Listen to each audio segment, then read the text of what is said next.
byproducts of this culture. They are a core part of its design and essential to upholding its power structures. And it's our responsibility to stand in solidarity with the First Nations people of this country to achieve their liberation, their sovereignty and self-determination.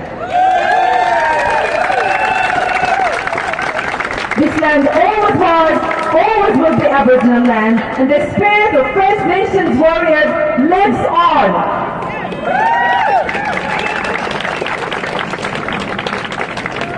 My name is Rima Naji. You probably know me from out in the streets. I'm also the Greens candidate for the federal seat of Moreton. The reason I'm here, thank you. Well, I'm here because of the perseverance of my people in Palestine and the strength of the movement here, out in the streets.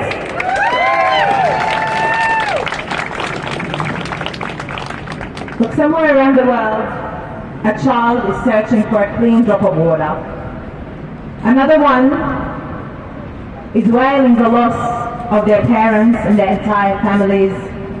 Yet another one is carrying their little sibling in search of safety. And as horrible as this is, we have leaders who tell us this is the price we have to pay for freedom. We have leaders who have pride in weapons manufacturing, in weapons trade.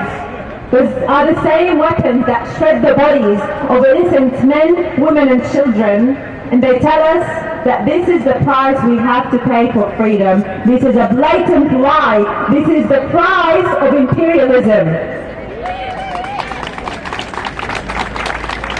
The price that vulnerable people have to pay so that countries can expand their power, their influence, and continue to exploit land and life on land through military power and through violence.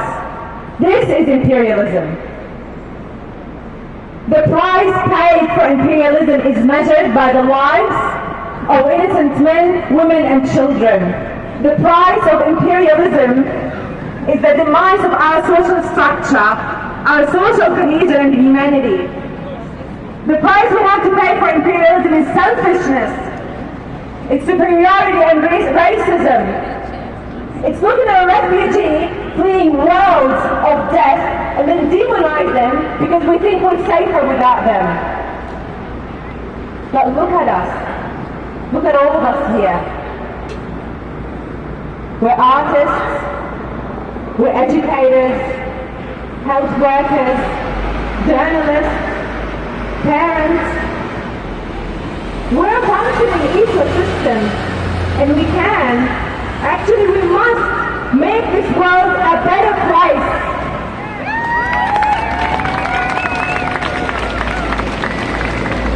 Because the system is broken and needs a serious shake-up. And we're going to shake it up first with our first speaker, Omar Ashur. Omar, are you here? My dear friends and comrade Omar from Palestine Inc. and one of the main organizers at Palestine, Justice for Palestine Naganjan. Please make him welcome.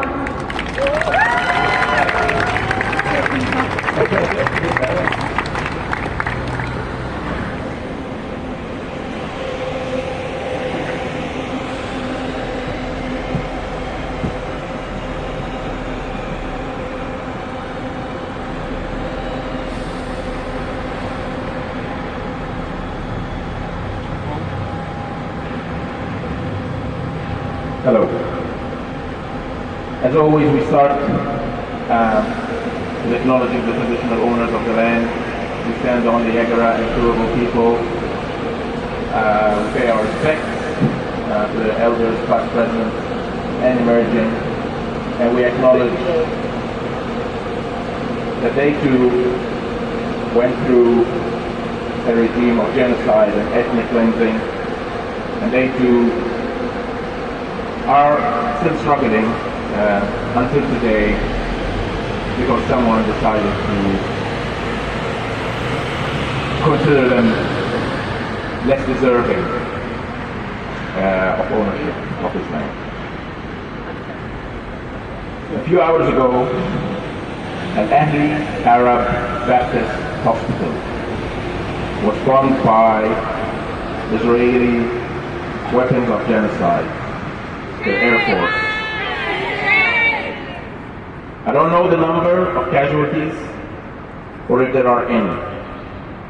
There was a warning before the bombardment, and I saw footage of evacuating injured people and very ill people on stretchers and beds connected to hoses among the rubble that is everywhere in Gaza.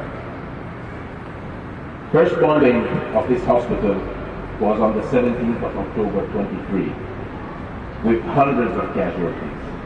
It was one of the main, still disturbing sights since the start of this genocide. People were taking shelter around the hospital, and they were showered with a very powerful weapon that killed hundreds of people. If you remember, fierce denial from Israeli authorities on how they never did this and never bombed hospitals, and the strong argument that went on at the time. But today, it is more than clear that what Israel is doing is an attempt to take all means of life from Palestinians in Gaza. It is very curious. Why would Israel bomb a hospital after evacuating it? If it clearly isn't a military target, clearly isn't a risk, clearly doesn't have fighters in it. Well, now, in 2025, April, we understand why. Palestinians knew that all along. But now we understand, everyone understands, that Israel is denying Palestinians any means of life. They're blocking in aid. They're cutting power. They're making Gaza unlivable. Since the first bombing of Al Ahli Hospital, Israel has bombed most hospitals in Gaza, all universities, all schools, all mosques, and many churches. In one word, Israel is committing a genocide. This is undeniable now. And why Israel is continuing to do so? It is for one simple reason. No one is stopping it. People in power all across the world hesitate before uttering the word genocide. They even apologize if they say it by mistake. Israel needs to be confronted with its crimes and held accountable according to international law.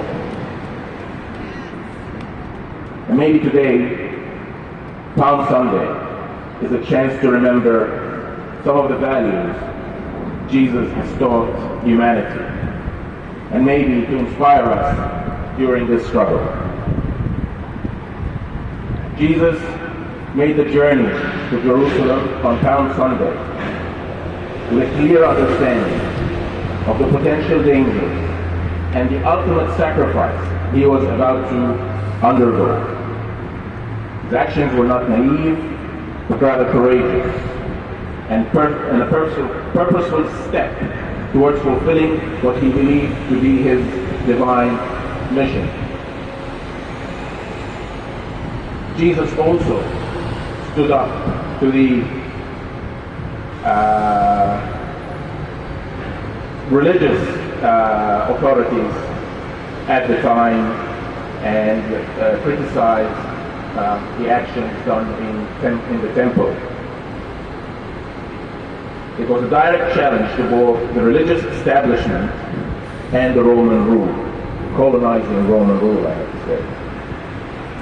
How much the world is lacking in courage today to stand up for a nation undertaking a genocide, to stand up for a nation undergoing a genocide, and to stand up against a nation that is committing this genocide.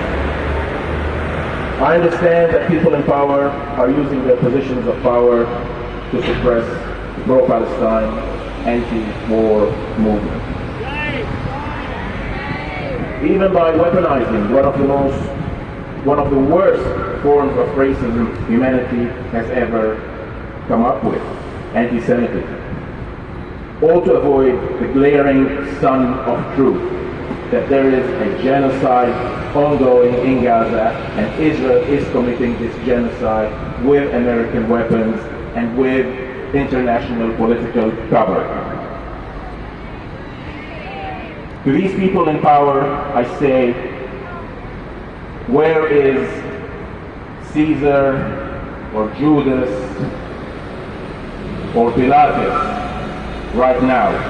And where are the believers who stood by their moral convictions and ethics are right now?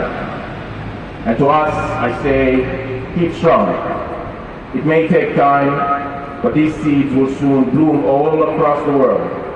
Similar to the ones who believed during a time of darkness and oppression. Free Palestine.